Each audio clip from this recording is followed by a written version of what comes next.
सभी बच्चों को नमस्कार, सुप्रभात। बच्चों, आरोह पढ़ रहे हैं हम, और आरोह में कल हमने पाठ पढ़ा था, क्या नाम से, नमक। रजिया सज्जा जहीद का जो पाठ था नमक, वो कल पूरा कर लिया था। और आपके शरद ऋतु क्या नाम से ये पाठ है, शीर्ष के फूल जो सीबीएसई ने इस बार इसको डिलीट कर दिया, हटा दिया, आपका कोर्स में नहीं है, पोर्शन में नहीं है, इसलिए इसको नहीं पढ़ेंगे। और अंतिम पाठ है आपका बाबा साहब भीमराव अंबेडकर, श्रम विभाजन और जाति प्रथा। इस पाठ को पढ़ेंगे, अंतिम पाठ है। इसके बाद फिर कविताएं रहेगी एक दो, वो कविताएं पढ़ेंगे। तो आज हम इस पाठ को पूरा शुरू कर देते हैं बाबा साहब भीमराव अंबेडकर साहब को। तो बाबा साहब को आप सब जानते हैं, संविधान निर्मात्री सभा के क्या नाम सदस्य रहे हैं, और संविधान निर्माण में आपका बहुत बड़ा हाथ रहा है। तो ये कहाँ जन्म हुआ इनका, कितनी किताबें लिखी इन्होंने, क्या क्या लिखा इन्होंने, इनका परिचय थोड़ा देख लेते हैं, परिचय जान लेते हैं। क्योंकि पाठ के साथ कविता का, कवि और लेखक का जो परिचय है वो जानना हमारे लिए बहुत जरूरी है। लेखक के बारे में जानकारी रखना बहुत जरूरी है। फिर पढ़ेंगे श्रम विभाजन और जाति प्रथा, ये अलग से दिया है इन पाठ। तो पढ़ते हैं, पेज नंबर 151 पर निकाल लें आप। बाबा साहेब भीमराव अंबेडकर, पेज 151 और पाठ 18 पाठ है, तो लास्ट पाठ है ना। जन्म 14 अप्रैल, छुट्टी होती है आजकल पूरे देश के अंदर, और सन 1891 1891 में आपका जो महू है मध्य प्रदेश के अंदर, सॉरी ठीक है, महू जिला भी है, तो वहां पर 14 अप्रैल 1891 में आपका जन्म हुआ, मध्य प्रदेश मालवा के अंदर, है ना। आपकी जो रचनाएं हैं, प्रमुख रचनाएं आपकी, द कास्ट इन इंडिया, जातीय भारत के अंदर, there mechanism, genesis and development, 1917 में किताब लिखी गई थी ना, 1917 के अंदर किताब लिखी गई है, the caste in India, the mechanism, genesis and development, English में लिखी हुई सारी, प्रथम प्रकाशित कर दिए है 1917 की, जो पहली बार की किताब छपी थी। The untouchables, who are they, untouchables छुआछूत जो होती है ना, ये लिखी 1948 में। कौन सी में? देश आजाद होने के 1 साल बाद ये प्रिंट होकर के आई है। हु आर द शूद्राज, शूद्र हमारे यहाँ 4 जातियां हैं, क्षत्रिय, वैश्य, ब्राह्मण और शूद्र। शूद्र सबसे लास्ट में रखा जाता है शूद्रों को। तो हु आर द शूद्राज, अर्थात शूद्राज कौन है। लिंग्विस्टिक स्टेटस, नहीं शूद्राज, ये 1946 में किताब थी, ये छप के आई। बुद्धा एंड हिज धम्मा, भगवान बुद्ध को में 5 लाख लोगों के साथ शामिल हुए थे एंड में, तो उन पर भी किताब लिखी, बुद्ध के ऊपर, बुद्धा एंड हिज धम्म, अर्थात आपका धर्म। ये 1957 में किताब आई। 57 में नहीं, ये 50 तारीख गलत है, 56 में तो आपका देहावसान हो गया था, तो ये 56 नहीं है बेटा, 57 नहीं है, गलत है ये ना। अगली किताब है thoughts on linguistic status, thoughts on linguistic status, ये 1955 में छपी है। The problem of the rupee, the problem of the rupee 1923 में ये लिखी गई किताब है। The evolution of provincial finance in British India, ये इनकी पीएचडी की थीसिस है, जो 1916 में पढ़ने गए थे, तो उस समय लिखी गई थी, है ना। क्या नाम इसका? The evolution of provincial finance in British India, PhD की थीसिस है ये। पीएचडी होती है जो रिसर्च करते हैं, शोध उपाधि जो लेते हैं, तो शोध पे किताब लिखी जाती है, डॉक्टर की उपाधि मिलती है। ये 1916 में लिखी गई है। The rise and fall of the Hindu women, the rise and fall of the Hindu women, अर्थात महिलाओं पर, हिंदू महिलाओं पर किताब लिखी है। ये लिखी है 1965 में। ये भी गलत है मेरे हिसाब से, ये पहले ही छप चुकी होगी। Annihilation of caste, annihilation of caste, ये 1936 में छपी है। लेबर एंड पार्लियामेंट्री डेमोक्रेसी, ये 1943 में छपी है किताब। बुद्धिज्म एंड कम्युनिज्म, अर्थात बुद्ध के ऊपर, बुद्धिज्म और कम्युनिज्म था, कम्युनिस्टों के ऊपर मिलाकर के लिए किताब लिखी है। ये भी 1956 में ही इसका नाम दे रखा है। पुस्तकें व भाषण, मूक नायक, बहिष्कृत भारत और जनता पत्रिकाओं का संपादन किया। हिंदी में उनका संपूर्ण वाङ्मय भारत सरकार के कल्याण मंत्रालय में से बाबा साहब अंबेडकर संपूर्ण वाङ्मय नाम से 21 खंडों में प्रकाशित हो चुका है। ठीक है, पत्रिका संपादन हिंदी में इनका जो संपूर्ण वाङ्मय, पूरी किताबें हैं, पूरा साहित्य है, वो भारत सरकार का जो कल्याण मंत्रालय है उसने क्या नाम से 21 भागों में, 21 खंडों में इसको संपादन किया है। और दिसंबर, इसी महीने में, दिसंबर 1956 में आपका देवलोक गमन हो गया, देहावसान हो गया। तो इस प्रकार से इनकी किताबें, बहुत सारी किताबें लिखी। बहुत बड़े विद्वान थे, बहुत बड़े लर्नेड व्यक्ति थे, कानून के ज्ञाता थे, लॉ के ज्ञाता थे, विधि और क्या नाम से जानने वाले थे। और देश के संविधान को बनाने में, कानून को बनाने में आपका बहुत बड़ा योगदान रहा है बाबा साहब का। और 14 अप्रैल को हम हर साल बाबा साहब जयंती मनाते हैं, अम्बेडकर जयंती मनाते हैं। तो बड़े विद्वान व्यक्ति थे। अगर इंसानों के अनुरूप जीने की सुविधा कुछ लोगों तक सीमित है, अगर थोड़े लोग ये हमारे जीने की सुविधाएं, सुख सुविधाएं, संचार माध्यम है, उनको उठाते हैं, तब जिस सुविधा को आमतौर पर सत्ता कहा जाता है उसे विशेषाधिकार कहना उचित होगा। अर्थात वो क्या नाम से, वो स्वतंत्रता नहीं कहलाएगी, वो तो क्या नाम से विशेष अधिकार ही मिला हुआ उन लोगों को जो इस चीज को उठा रहे हैं। अर्थात जो देश में राष्ट्र के अंदर जो भी सुविधाएं हैं, वो सुविधाएं सारी संपूर्ण व्यक्ति, चाहे छोटा हो, चाहे बड़ा हो, चाहे गरीब हो, चाहे अमीर हो, चाहे दलित हो, चाहे पिछड़ा हो, चाहे ओबीसी हो, चाहे एसटी हो, एससी हो, सबको उठाना पड़ता है, सबको मिलना चाहिए, जरूरी है। तभी हम क्या नाम से एक स्वच्छ और एक स्वतंत्र, एक क्या नाम से स्वस्थ लोकतंत्र की स्थापना कर सकते हैं। ये बात उन्होंने कही है। मानव मुक्ति के पुरोधा, अर्थात मनुष्य की मुक्ति, मुक्ति कैसी? एक तो पैसे वाला, एक पैसे वाला नहीं है। अर्थात जो पैसे वाला नहीं है, जो साधन संपन्न नहीं है, उसको सब साधन संपन्न बनना चाहिए। बाबा साहब भीमराव अम्बेडकर अपने समय के सबसे सुपठित जनों में से एक थे। अर्थात जो लोग थे, उनके सदस्य थे, पार्लियामेंट की जो क्या नाम से, वो संविधान सभा के सदस्य थे, जिन्होंने क्या नाम से नियम बनाए हैं, कानून बनाया है, संविधान बनाया है। तो उनमें सबसे ज्यादा प्रतिष्ठित और सबसे ज्यादा सुपठित, सबसे ज्यादा ज्ञाता, सबसे ज्यादा ज्ञानी आप थे। प्राथमिक शिक्षा के बाद बड़ौदा नरेश की प्रोत्साहन पर उच्चतर शिक्षा के लिए न्यूयॉर्क, अमेरिका, फिर वहां से लंदन गए। अर्थात जो अपनी प्राइमरी की शिक्षा पढ़ाई की इन्होंने, और बड़ौदा के जो नरेश राजा है, उन्होंने देखा कि बच्चा पढ़ने वाला है, तेज है, तो उन्होंने उनके सहयोग से न्यूयॉर्क में गए, न्यूयॉर्क में पढ़ाई की, फिर न्यूयॉर्क से क्या नाम से लंदन आ गए, और लंदन में आकर के आपने पढ़ाई की। अर्थात विदेश में पढ़ाई की आपने, विदेश में रहे। अर्थात राजा ने, महाराजाओं ने इनको आगे बढ़ाया है, आगे लाए हैं, और क्या नाम से आगे ला करके इनको आज जिस रूप में है वो दिया है। उन्होंने संस्कृत का धार्मिक, पौराणिक और पूरा वैदिक वाङ्मय अनुवाद के जरिए पढ़ा। अर्थात जो संस्कृत है, भाषा है, जिसमें क्या नाम से हमारे वेद है, क्या नाम से धार्मिक किताबें हैं, पुराणिक की किताबें हैं, और पूरा जो वैदिक उनका जो वाङ्मय साहित्य है, उस साहित्य को इन्होंने अनुवाद करके पढ़ा है।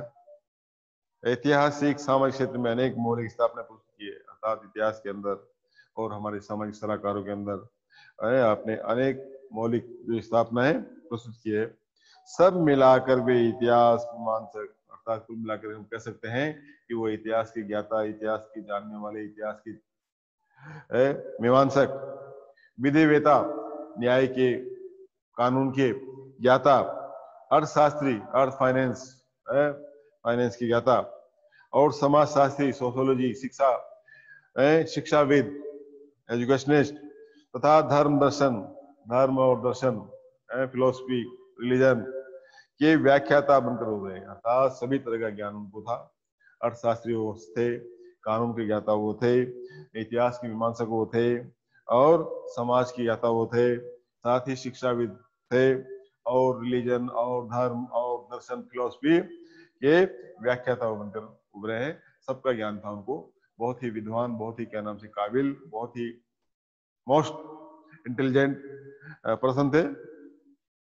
स्वदेश में कुछ समय उन्होंने वकालत भी की, अर्थात अपने देश में आकर के, और जो वकीलों की जो वकालत होती है, अदालतों में वकालत होती है, वो अदालत भी आपने की है, निभाई है। समाज और राजनीति में बेहद सक्रिय भूमिका निभाते हुए उन्होंने अछूतों अर्थात समाज के अंदर भी काम किया है, राजनीति में आप रहे हैं, समाज और राजनीति में रह करके उन्होंने जो हमारे देश के अंदर जो अछूत है, जो नीची जाति के लोग हैं, जिनको क्या नाम से वो हम बराबर का हिस्सा नहीं देते हैं, सम्मान नहीं देते हैं, उनके लिए, स्त्रियों के लिए, स्त्रियों की बड़ी दुर्दशा हमारे यहाँ अब तो नहीं है, लेकिन फिर भी स्त्रियां क्या नाम से पुरुष के उसमें है, पितृसत्तात्मक हमारे यहाँ वो सामाजिक व्यवस्था है। तो उस सामाजिक व्यवस्था में मजदूर है, कोई सुनने वाला नहीं है, मजदूर है बेचारा, उसका बाप भी मजदूर, दादा ही मजदूर था, वो भी मजदूर है, बच्चे मजदूर है। तो उनके बारे में, उनके मानवीय अधिकारों को सम्मान दिलाने के लिए तक प्रयास किए, अर्थात ऐसे लोगों के लिए वो लड़ाई लड़ते रहे, ऐसे लोगों के लिए काम करते रहे, ऐसे लोगों के लिए जीते रहे। महिलाएं हुई, पिछड़े लोग हुए, दलित हुए, क्या नाम से जितने भी हो नीचे दबे कुचले जो लोग थे, उनके लिए लड़े, वो उनके लिए काम आए, उनकी बात रखी उन्होंने। भारतीय संविधान के निर्माताओं में से एक डॉक्टर भीमराव अम्बेडकर आधुनिक भारतीय चिंतन में अत्यंत महत्वपूर्ण स्थान के अधिकारी है। अर्थात जो हमारा चिंतन है, हमारा जो क्या नाम से चिंतन शैली है, उसमें क्या नाम से बाबा साहब का प्रथम स्थान के रूप में हम देख सकते हैं, महत्वपूर्ण स्थान के रूप में हम देख सकते हैं। उन्होंने जीवन भर दलितों की मुक्ति एवं सामाजिक समता के लिए संघर्ष किया। दलित पिछड़े लोग, दलित लोग, गिरे हुए लोग, जिनका किसी ने कोई बात नहीं उठाई, कोई सुना नहीं बात, ऐसे लोगों के लिए लड़ते रहे, ऐसे लोगों के लिए काम करते रहे, ऐसे लोगों के लिए क्या नाम से हमेशा आगे आए, उनके लिए संघर्ष किया, उनके हक के लिए, उनके अधिकारों के लिए बोलते रहे, समाज में क्या मांग उठाते रहे, समाज के अंदर लड़ते रहे, तो जीवन भर उन्होंने संघर्ष किया। इनके लिए दलित जो आज भी गए गुजरे लोग हैं, पिछड़े लोग हैं, ऐसे लोगों के लिए वो क्या नाम से संघर्ष करते रहे। उनका पूरा लेखन इसी संघर्ष और सरोकार से जुड़ा हुआ है, अर्थात जो भी किताबें हम पढ़ते हैं, जो भी बातें उनकी हम देखते हैं, जो भी क्या नाम से उन्होंने लिखा है, वो सारा इन्हीं के ऊपर है, दलितों के ऊपर, पिछड़ों के ऊपर, गरीबों के ऊपर, किसानों के ऊपर, जो हमारा समाज का सबसे निम्न वर्ग का जो तबका है, जिसकी कोई सुनता नहीं है, ऐसे लोगों के लिए वो लिखते रहे हैं। और अधिकांश किताबें हैं, अधिकांश जो बातें हैं उन्होंने उनके बारे में ही लिखी है। स्वयं दलित जाति में जन्मे, था खुद दलित थे, पिछड़े वर्ग में पैदा हुए थे, निम्न वर्ग में पैदा हुए थे, जन्मे थे। डॉक्टर अंबेडकर को बचपन से ही जाति आधारित शोषण एवं अपमान से गुजरना पड़ता है। जिस समाज में पैदा हुआ हो, जिस समाज में रहा हो, उस व्यक्ति को अच्छी तरह से उस समाज की जो बातें हैं देखनी पड़ती है, उसको क्या नाम से अनुभव करना पड़ता है। तो खुद क्या नाम थे, पिछड़े वर्ग में पैदा हुए थे, पिछड़ी जाति में पैदा हुए थे, निम्न जाति में पैदा हुए थे, तो ये सारी चीजें उन्होंने अपने खुद अनुभव किया है, खुद देखा है, खुद सहा है, इस प्रकार की बातों को उन्होंने बर्दाश्त किया है। इसलिए विद्यालय के दिनों में जब एक अध्यापक ने उनसे पूछा कि तुम पढ़ लिख कर क्या बनोगे, पूछ रहे, हम भी पूछ रहे हैं भाई आप क्या बनोगे, आप क्या बनोगे, आप क्या बनोगे, तुमसे पूछा कि आप आगे जाकर के पढ़ लिख करके क्या काम करना चाहोगे, क्या करना सीखना चाहोगे, तो बालक भीमराव ने जवाब दिया, क्या जवाब दिया, मैं पढ़ लिख कर वकील बनूंगा। अर्थात वकील ही क्या नाम से अपनी वकालत के आधार पर, अपने कानून के आधार पर, अपने नियमों के आधार पर लड़ाई लड़ सकता है। अछूतों के लिए नया कानून बनाऊंगा। अछूत जिनको हम अनटचेबल बोलते हैं, जिनको छूते नहीं है, कहता तू नीची जाति का है, तू क्या नाम हुआ है, तू ये है। आजकल तो ऐसा नहीं है, आजकल तो धारा 3 लग जाती है।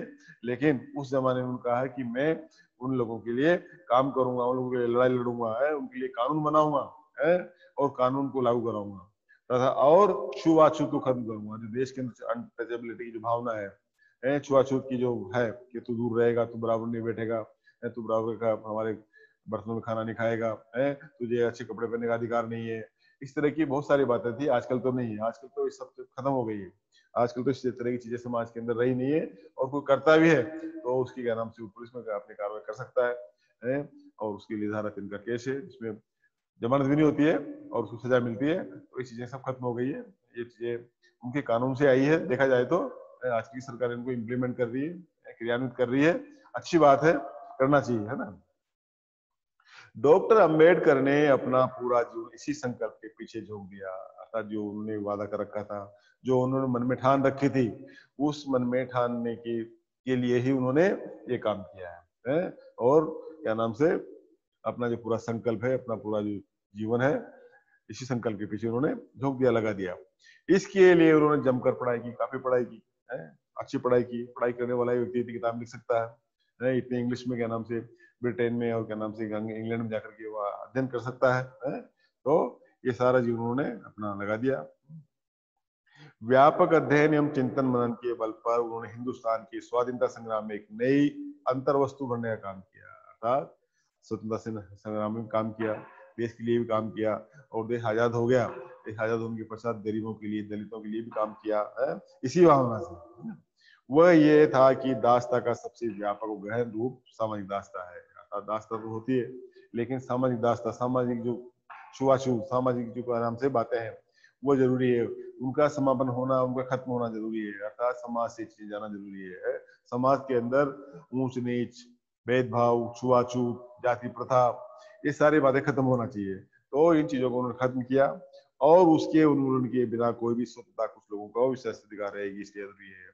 अगर फिर भी ऐसी कोई बात नहीं होती है, ऐसी कोई बात उठाता नहीं है, तो क्या नाम से तो सामाजिक जो समानता है वो क्या नाम से नहीं होगी, और जो विधि क्या नाम से कुछ जो करते हैं इस तरह की बात, वो उनका विशेष अधिकार होगा, है। इसलिए हम उस देश को, उस राष्ट्र को हम एक प्रकार से लोकतांत्रिक सामाजिक रूप से वो संभाव वाला देश नहीं कर सकते, है ना।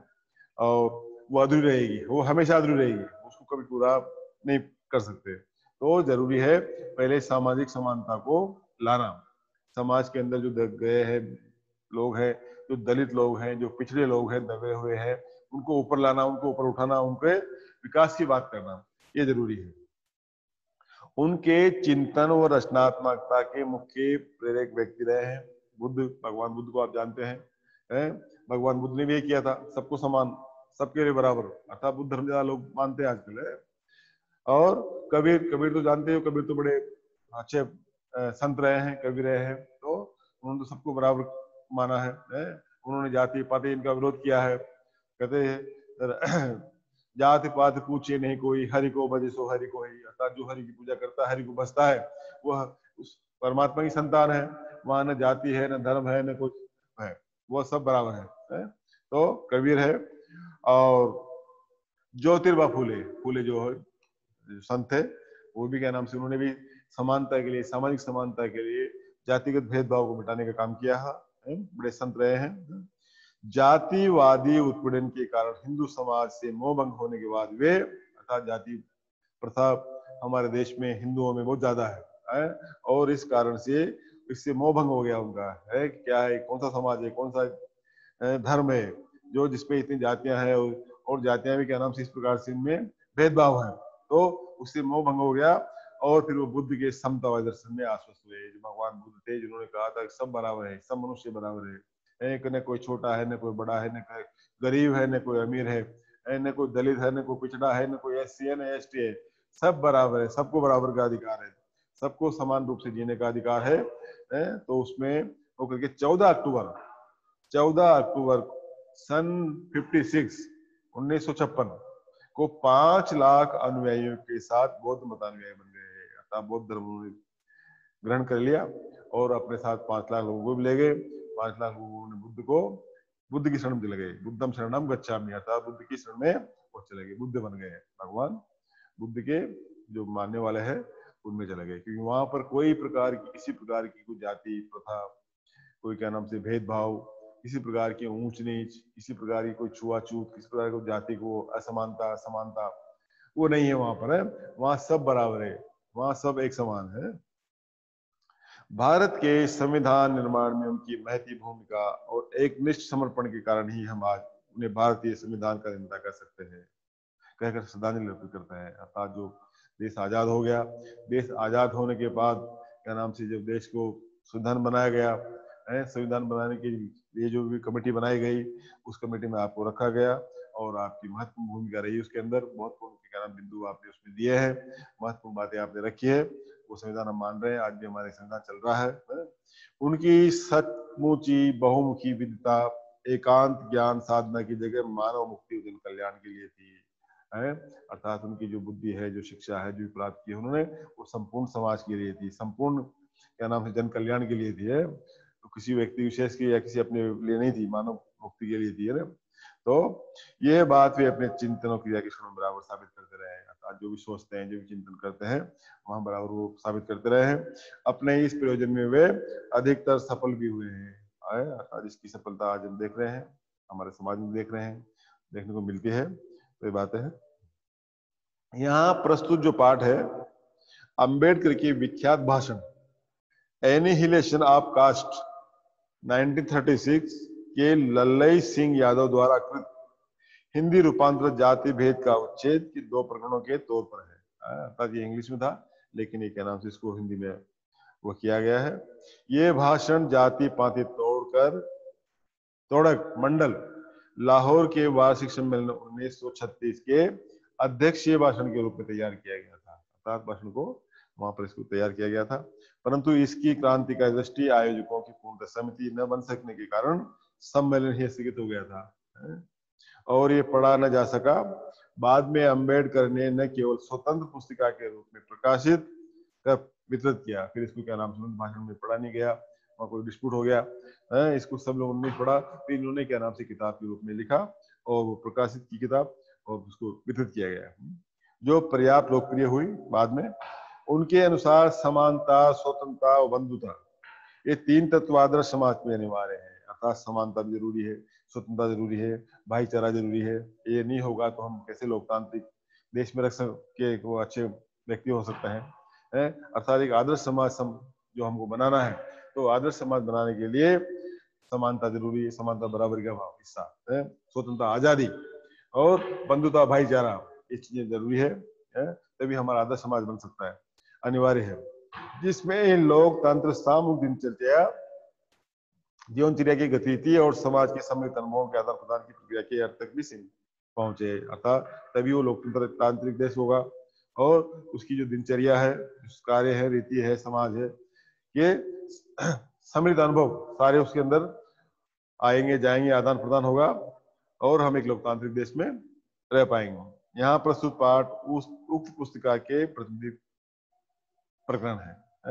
आज के जाति मजहब आधारित विषाक्त सामाजिक राजनीतिक माहौल में इसकी प्रासंगिकता और बढ़ गई है, अर्थात इस पाठ को पढ़ेंगे, इस पाठ को जब देखेंगे और जिस प्रकार की आज हमारे देश के अंदर जो जातियां, जो प्रथा जो चल रही है, जिस तरह का जो क्या नाम से जातिवादी और धर्म के आधार पर जो लोकतंत्र खराब किया जा रहा है, देश खराब किया जा रहा है, तो वहां पर एक काफी हमको समझने की बात मिलेगी इससे। तो इस पाठ को हम नेक्स्ट जब मिलेंगे तो पढ़ेंगे, आज इतना ही काफी है ना।